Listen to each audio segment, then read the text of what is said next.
Hujambo na karibu kwa mara nyingine tena mtazamaji wa The World News katika kipindi hiki cha ulimwengu wa siasa. Naitwa Adam Hussein, lakini tunatazama kinachoendelea Mashariki ya Kati ambapo Marekani na Iran zinaendelea kushambuliana wakati mazungumzo yakikwama. Vita kati ya Iran na Marekani vinaendelea. Ni baada ya jeshi la Marekani kufanya mashambulizi kwenye maeneo mbalimbali ya Iran, huku nayo Iran ikivurumisha makombora na drone kuelekea katika vituo vya kijeshi na ulinzi wa Marekani katika mataifa kadhaa ya Ghuba. Jeshi la Marekani lilidai siku ya Jumatano mnamo Juni 3 kwamba limefanya mafanikio makubwa kwa kufanya mashambulizi, likisema limeashinda mashambulizi ya makombora na drone kutokea Iran kuelekea mataifa ya Ghuba na pia kufanya mashambulizi ya kujilinda kwenye kisiwa cha Qeshm cha Jamhuri ya Kiislamu ya Iran. Kisiwa hicho kipo kwenye mlango wa bahari wa Hormuz, ujio wa kimkakati wa usafirishaji wa mafuta na gesi kutoka katika Ghuba ya Uajemi, ambapo Tehran imefunga tangu Marekani na Israel kuanzisha vita dhidi yake mwishoni mwa mwezi Februari mwaka huu. Jeshi hilo la Marekani pia limekanusha madai ya jeshi la walinzi wa mapinduzi ya Kiislamu la Iran kwamba lilikuwa limefanya mashambulizi dhidi ya makao makuu ya kikosi cha jeshi la majini la Marekani nchini Bahrain na mashambulizi mengine dhidi ya kituo cha kijeshi cha anga nchini Kuwait. Kwa mujibu wa kamandi kuu ya jeshi la Marekani, makombora na drone zote kutokea Iran ama ziliwahiwa kabla ya kufika shabaha zake ama zilianguka zenyewe zikiwa njiani. Kwenye taarifa yake, kamandi kuu hiyo ilidai kuwa ilizidungua drone 3 za Iran ambazo zilikuwa zimeelekezwa kushambulia meli zinazopita katika bahari ya ukanda wa Ghuba na kwamba hakuna mwanajeshi wala mfanyakazi wa Marekani aliyepoteza maisha ama kujeruhiwa katika mashambulizi hayo. Hakuna chanzo huru kinachoweza kuthibitisha madai ya jeshi la Marekani, lakini jeshi huko Kuwait limesema mifumo yake ulinzi wa anga iliyapunguza mashambulizi ya drone na makombora ya adui.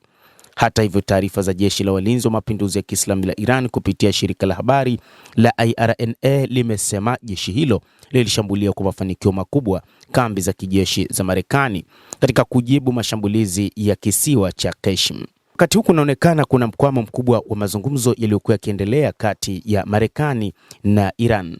Shirika la habari la AP limemnukuu afisa mmoja wa ngazi za juu akisema kuwa Iran haikuwa imefanya mawasiliano yoyote na Marekani tangu siku ya Jumanne Juni 2 ilipotishia kusitisha mazungumzo kupinga hatua ya Israel kuivamia na kuishambulia Lebanon, ambayo kwa Tehran ni sehemu muhimu ya makubaliano ya kusitisha mapigano. Jeshi la Israel limeendelea na mashambulizi na uvamizi wake huko Lebanon licha ya Rais Donald Trump kusema kuwa alikuwa amefanikiwa kuzuia mapigano kati ya jeshi hilo na kundi la wanamgambo la Hezbollah na kwamba pande mbili hazitoshambuliana. Kwa upande wake, Rais wa Marekani Donald Trump aliendeleza madai yake kuwa mazungumzo ya Iran yanakwenda vema na kwamba alikuwa anatarajia makubaliano kufikiwa hivi karibuni, kauli ambayo amekuwa akitoa kila mara tangu mwezi Machi. Waziri wake wa mambo ya kigeni Marco Rubio alikiambia kikao cha baraza la Congress kwamba ana matumaini ya kufikiwa kwa makubaliano juu ya kipengele cha nyuklia katika mazungumzo na Iran, lakini ameonya kwamba hakuna uhakika wa kupatikana kwa mkataba ambao unaweza kukubalika kati ya Marekani na Iran. Na hii ni kutokana na namna ambavyo kila upande unaonyesha namna unavyokwazika na upande wa pili. Katika nyakati hizi ni nyakati hatari sana kwa mujibu wa wachambuzi wa mambo kwamba kuna uwezekano wa vita kuzuka kwa mara nyingine tena, vita vikubwa zaidi.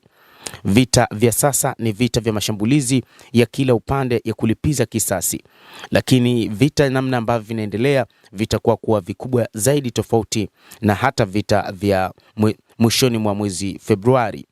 Jeshi la walinzi wa mapinduzi ya Kiislamu limetangaza vikosi vyake sasa vitaendelea na mashambulizi ya kulipiza kisasi dhidi ya meli za maadui, lakini pia zinafanya mashambulizi katika makao makuu ya kikosi cha 5 cha jeshi la wanamaji la Marekani huko Bahrain, pamoja na kambi za kijeshi za anga za Marekani katika eneo la Mashariki ya Kati, kufuatia vitendo vya uchokozi vya Marekani ambavyo vinalenga mali za Iran.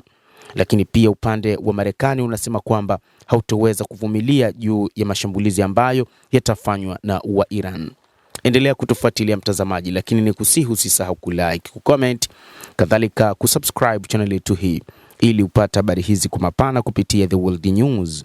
Naitwa Adam Hussein, endelea kuwa nasi wakati wote, endelea kutufuatilia ili uyajue mengi yanayojiri katika ulimwengu.